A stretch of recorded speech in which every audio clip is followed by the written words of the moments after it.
Josh here again with another video called The Word. It's my goal and my desire in making these videos that possibly, just maybe, I might help impact one person by trying to share some truth and some light through the good news of the gospel, through the Word. So tonight I want to get a little bit personal with you, share a little bit of my story, my testimony with you.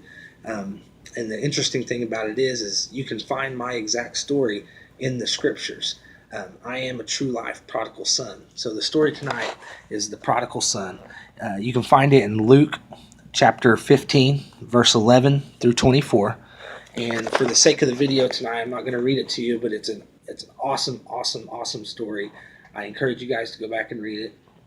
But tonight I'm just going to tell it to you, and it goes like this.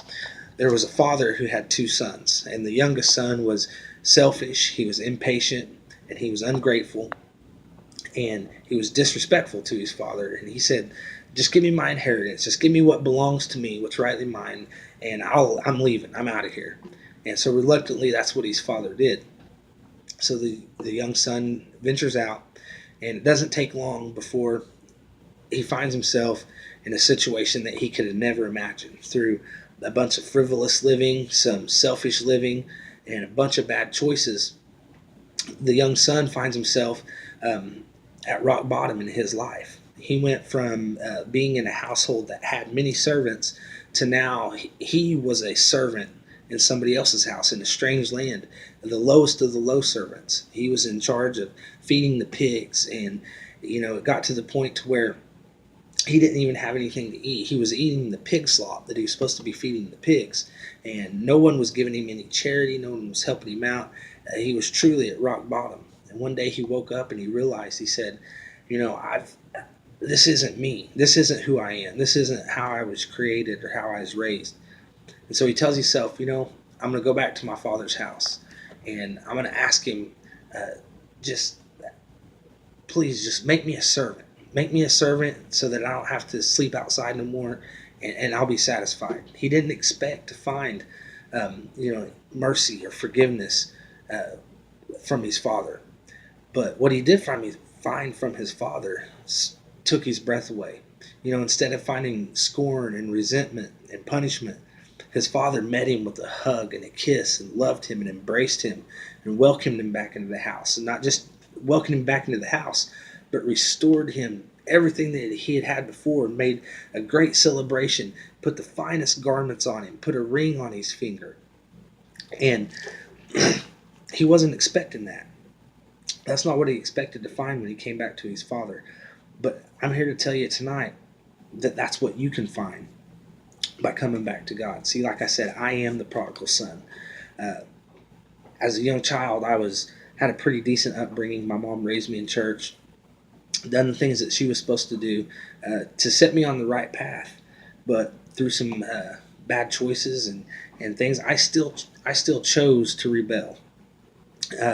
Got to the point to where I became a drug addict. I was a meth addict for a long time, and I found myself in a situation that I would never have seen coming. I wasn't happy with the person that I became. I was lying, I was stealing, I was cheating, I was manipulating.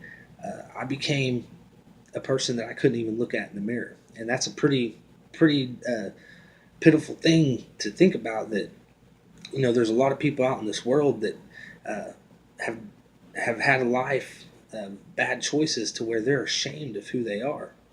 They never wanted to get to that point. I never wanted to get to that point. But I'm here to tell you tonight that God's waiting there to greet you with a hug and a kiss, to put a ring on your finger, and to welcome you back in. See, I was that prodigal son. I was the selfish one. I was the ungrateful one. I was the one that found myself at rock bottom. And, over the course of time, my habit got pretty bad. I was went a period of a couple of years of using every day, until that time that I woke up and I realized that this isn't me. This isn't how I was made. So through the grace and the mercy of God, I'm here to tell you tonight that I was able to get clean, cold turkey. That doesn't happen for a lot of people. I've been there. I know. But one of the keys to true success in this is first being honest with yourself and being honest with God. I had to admit and realize the situation that I was in and how I got there. And the second part of that is being submitted to God. You can't try in your own. You can't try to trust in others to help you out. You've got to realize that God is only the one that can help pull you out of this. So I'm here to tell you tonight that you can be restored to what you had before. It is possible. There was a miracle for me. There's a miracle for you, and that's in the Word. That's through the love of God. He is calling you back. He wants you back in His household, and He is there to greet you and pull you back in. The Bible says that He's called us out of darkness into the marvelous light, and that's what He did for me, and that's what He wants to do for you. It doesn't happen for everybody as easy as it did for me, but that's why I'm here to tell you that it was a miracle. And if He did it for me, He can do it for you. You just have to be willing to be honest with yourself and honest with God, and be truly, truly submissive to Him and to the way that He has called you. The Bible says that if you believe in your heart and confess with your mouth that Jesus is Lord, that you will be saved.